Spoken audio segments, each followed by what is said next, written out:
Hello and welcome to our showcase. Today we're going to talk about managing mental health and pain management with NetSmart and Cerner.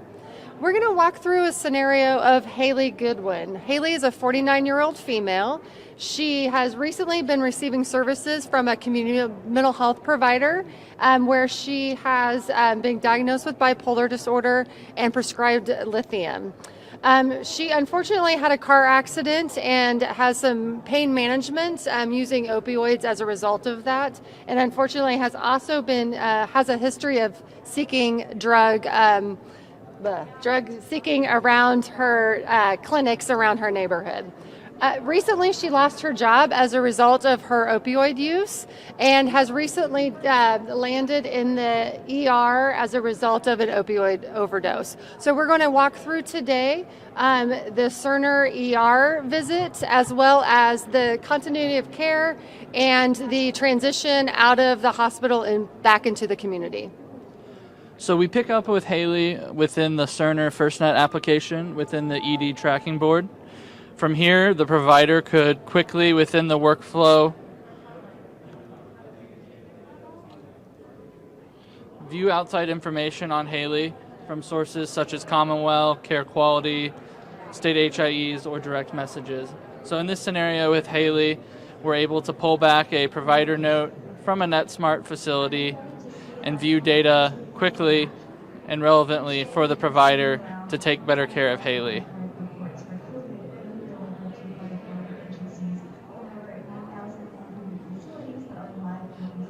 Also within the ED workflow, the provider could quickly reconcile any outside problems that we find on Halley from the NetSmart facility, such as her history of substance abuse and bipolar disorder.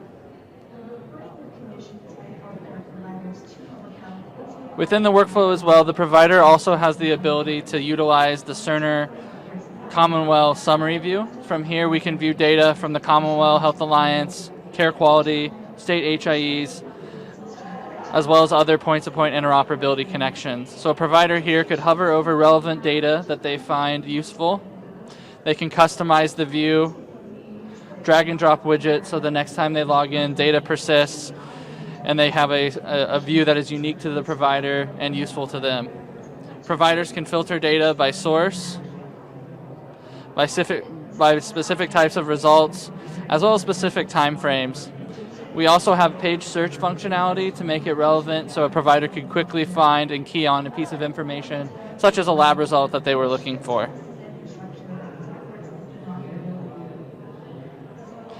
Within the workflow, the provider has the ability to take outside information, retrieve from the NetSmart Community Mental Health Facility, and discreetly add that to chart. So as an emergency department provider, I might find it interesting, the substance abuse disorder. So I could add this to chart, and it would persist as part of the legal medical record. Moving on within the Cerner workflow components, we do have the opioid review component. Here we have some information that's face up and easy for a provider to see, such as the last results of a previous drug screen, any existing opioid treatment agreements, if Halley has any existing opioids prescribed in the last 30 days, if there are any co-prescribed opioids and benzos, and if she has any documented previous overdoses. Also within this opioid review component, we have the ability to query the state PDMP for outside information.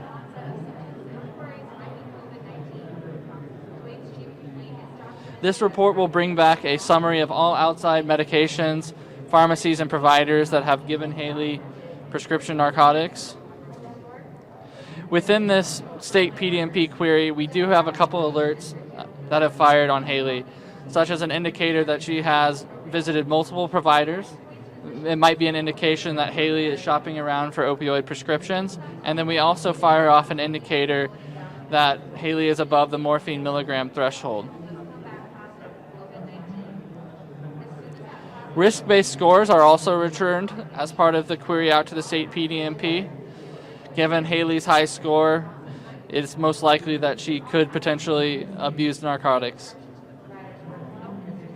Scrolling further down, we do have a summary of all outstanding prescriptions, prescribers, and pharmacies, along with narcotics and sedatives.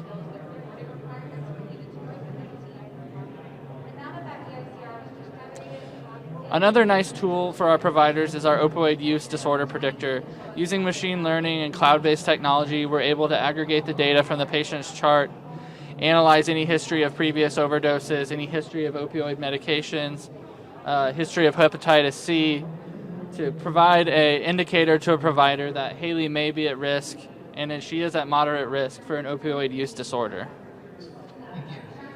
Finishing off the visit to the emergency department, Halley is discharged. We send a referral note and a discharge summary to the NetSmart facility for a referral for stable housing needs.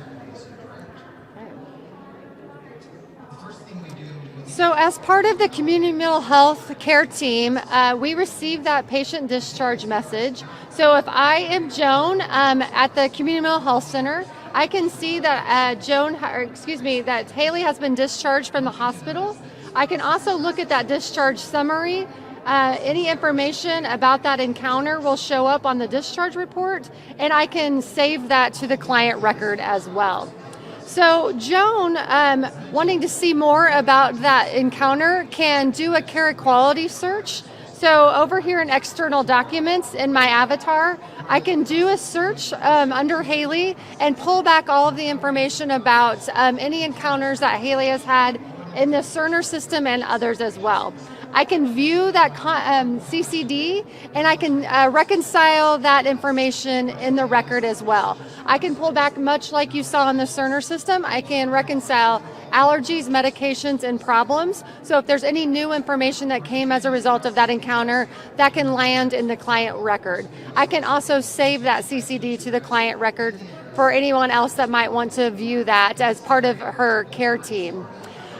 With Halley, because she has such complex needs, she also has a care coordinator, and her care coordinator has helped her in the past with her unemployment benefits to ensure that she receives the benefits that she needs as a result of recently losing her job. And we accept the referral from the hospital for helping with stable housing, because they disclose that she has needs in that area. So as far as Janet, I'm the care coordinator in our care manager system. I see here the discharge summary, so I can also save that to the system.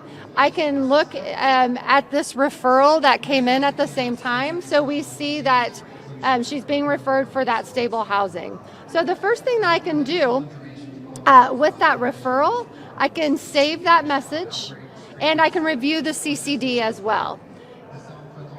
So in reviewing that CCD, if I pull up her chart, I can do two things. I can save that CCD to the client record, as well as send a closed loop referral back to the ER, letting them know that I accept that referral.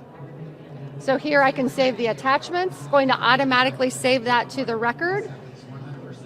And then it automatically gives me a referral response.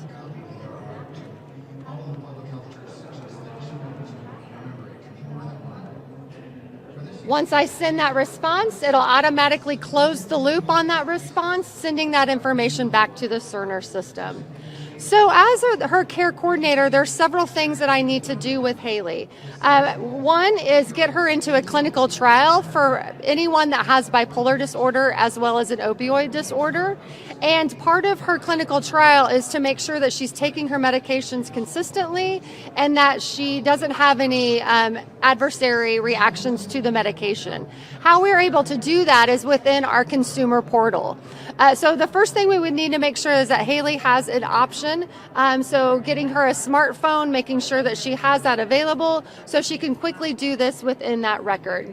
So Halley would be logged into the consumer portal. So we see Halley here, and we also can do all of our communication to her care team within the portal. So if she has questions about her medications, about her disorder, if something new challenges comes up, she can do all of that and directly will send back to our care team. So here we see that she has several surveys waiting. The first one is the clinical trial welcome survey. We also have a patient satisfaction survey that will send back to her care team once she sends that in. If she fills out this PHQ-9, so as we're tracking her mood, if she shows that she has a high score for depression and has some new challenges, that will also send that message back to the care team, and we'll also create a message for Halley to let her know it looks like you have some challenges and we recommend that you reach out for an appointment. And then finally, here's her medication side effects. So part of that clinical trial and taking her lithium, she can let her care team know real time how she's doing with that particular medication. So you can see she can just answer these questions quickly. Once she's done, it'll send that back to her care team. An important part of that clinical trial is for her to recognize that she's taking those medications daily. So in the daily medications, both of her medications will show up. So every day that will show up, we see here we have the lithium and the clinical trial drug. So let's say that she took her lithium, but she didn't take her clinical trial. She could select that first medication and select taken. And her care team would know that she took that on time, but would know that there was a missed dose for her clinical trial medication. So the key here is for Halley to be actively part of her care team and letting everybody know what's happening and getting those messages to her care team as real time as possible. So in summary, we'll walk through all the different components, both in the ER as well as at the community mental health center. So within the Cerner emergency department, we saw outside data from national networks like Commonwealth, Care Quality, and state HIEs directly actionable within the provider's workflow. We saw the ability to discreetly reconcile information to the patient's chart, where clinical decision support can then action off of that clinical information. We saw direct messaging, we saw admit and discharge notifications sent to community mental health centers, notifying them of Halley's admission and discharge. We also saw advanced analytics and machine learning to analyze the patient's chart to provide face-up indication to the provider whether or not Halley may be at risk for an opioid use disorder.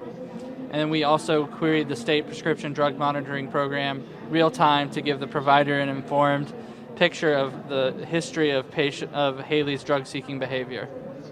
Right.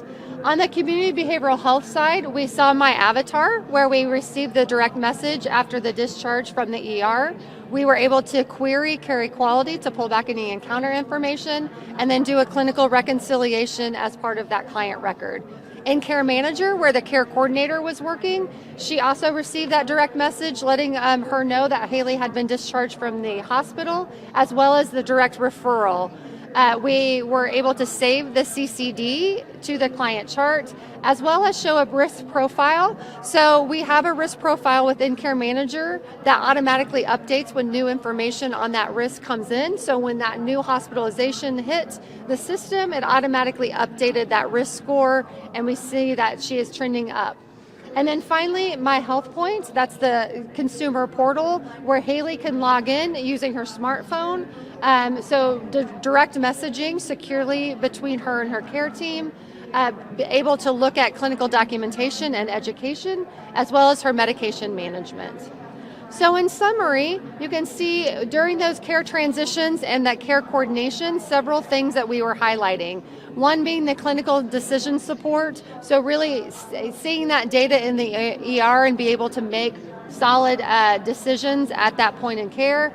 Data sharing across multiple settings, so we were able to see the alert that someone that Halley had been discharged, as well as be able to quickly respond to that versus waiting weeks to find out that Halley had been in the hospital.